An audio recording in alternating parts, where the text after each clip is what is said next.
Mr. Speaker, ladies and gentlemen, when large pharmaceutical companies weave their spheres of influence and use all of the resources in their capacity to make people make essentially uninformed and dangerous decisions that may have an effect on society, even if these benefit them, is precisely when governments and states have to intervene to prevent that from happening. Ironically, to be able to help these people from being harmed again in the future, but in the bigger picture, being able to protect the state and other people from being harmed in that same way. This is a policy motion about where we can best uphold the due process of the law and hold pharmaceutical companies like Big Pharma accountable for failures. Failures which include but are not limited to shitty vaccines that are rushed out of greed or ignorance, or unfair and unsafe working conditions that some nurses and doctors face in developing nations, or straight out malpractice in whatever way, shape, and form that might come out of. We think that these are particular things we have to contend to, and we tell you that victims of these particular harms should not be allowed by the state to essentially be allowed to settle when they have come into agreement to be repaired in that particular way by that particular company. The second thing is, what do we mean by financially settle private lawsuits?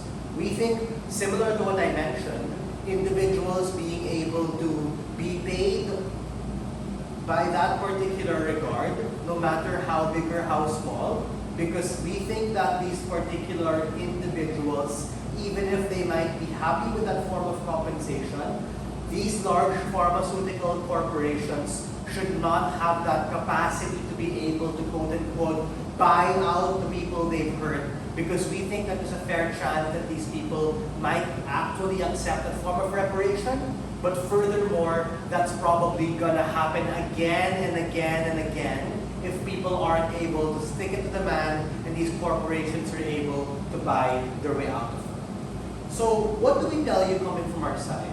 I'm going to argue to you, why should governments not allow pharmaceutical companies to settle private lawsuits? This is an argument in allusion to criminal justice and the role of the state, and secondly, as an impact as it's related. How does this actually hold these pharmaceutical companies more accountable in the long run?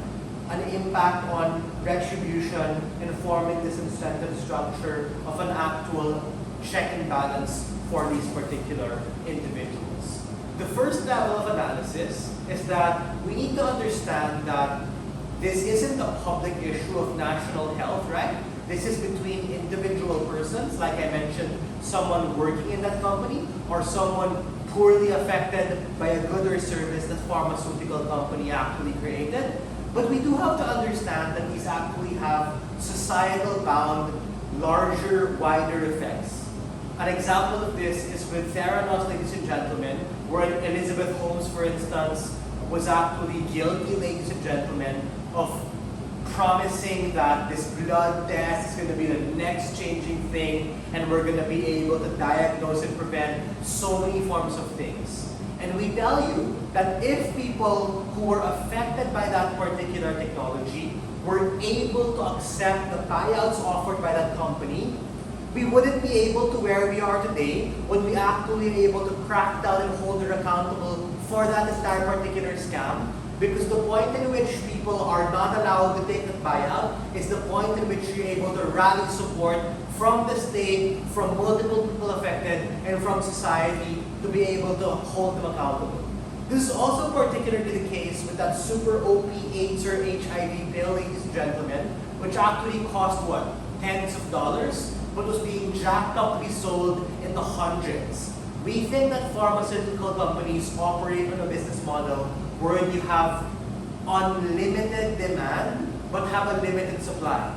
And that particularly makes them so dangerous as a particular actor, wherein they can actually arbitrarily inflate prices of medicines, and actually people who need those medicines are not going to have any particular alternative. This also looks like shitty vaccines being distributed in developing nations. And the only way in which nations and the government were able to hold these manufacturers accountable was the point in which they didn't accept these forms of reparation. Why is that particularly the case? That is the case because these affect individual people, yes, but affect society just as much with that regard, in fact even larger. And the problem with accepting a financial settlement is that it justifies the action the corporation did and ultimately creates this buyout mechanism which they are in a capacity to be able to offer, and practically speaking for both parties is the point in which they're more likely to do it. Idadaan nila sa bilis because the point in which people are happy to be compensated this way is the point in which they're less likely to be able to press charges. Now secondly, why is pressing charges or actually bringing them to court or using the full extent of the legal system better? Because we have to understand the nature of a trial, which is largely investigative in nature. There's a burden of proof on both sides to be able to engage in discourse, to be able to arrive at the truth. And we think that in terms of a scenario analysis, we just have more information, more data, more testimonies when we actually do that. So the point in which the company, let's say, is innocent, meaning the party was wrong, the party made something up, or the party was not what they were claiming they were, that's exactly the point in which we can save the reputation of the company when they engage in this trial, as opposed to leaving it up to a he said, she said affair, where ultimately that's more likely to be misconstrued because of social media and hype. But the point in which they're guilty, which majority of the time we don't know, or the majority of the time we actually want to prove, is exactly what we're able to prove, ladies and gentlemen, when we're more likely to arrive at the root cause of the issue. Because the point in which they're able to buy their way out is the point in which they're more likely to continue doing this because it worked. More people can be affected, more people are bought out, and we never really are able to hold this company, this pharma company, responsible for what they've done, and we're not able to get change from within or change from the state, which is why for all of these reasons, we're very proud to